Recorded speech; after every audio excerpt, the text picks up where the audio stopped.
রবিবার রবিবার মানে কিন্তু প্রায় বাড়িতে চিকেন বা মটন হয়ে থাকে, কিন্তু আমাদের বাড়িতে একটু ব্যতিক্রম। আমাদের বাড়িতে কিন্তু প্রায় কোনো রবিবারই চিকেন বা মটন খুব হয় না, খুব কমই হয় বলা চলে। আমাদের বাড়িতে প্রায় মাছটাই হয়ে থাকে, কারণ আমার শাশুড়ি মা মাংস খায় না, আমার শ্বশুরমশাই ঠিক তাই। আর মিহুর বাবা তো এখানে থাকে না, ও যখন থাকতো তখন প্রায়ই নিয়ে আসতো, আর প্রত্যেক রবিবার করে আসেও না বাড়িতে। আর ওও আবার কিন্তু চিকেনটা অত ভালোবাসে না, ও মটনটাই ভালোবাসে, তার জন্য মাটনটাই কোনো কোনো সপ্তাহে আনা হয় ও যখন থাকে। আর মাছটা কিন্তু মাস্ট আনাই হয়, আর চিকেনটা মাঝে সাঝে যে কোনো বারে আনা হয়, মাসে দুবার একবার ওরকম আনা হয়, তখন আমি আর মিহু খাই।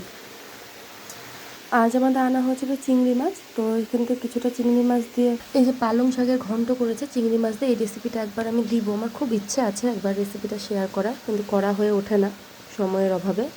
আর বাকি এই চিংড়ি মাছটা দিয়ে এই যে চচ্চড়ি রান্না করব। ছোটো মাছের যেরকম চচ্চড়ি হয় সেরকম করে চিংড়ি মাছটাও আমাদের বাড়িতে চচ্চড়ি খাওয়া হয়, খুব টেস্ট হয়।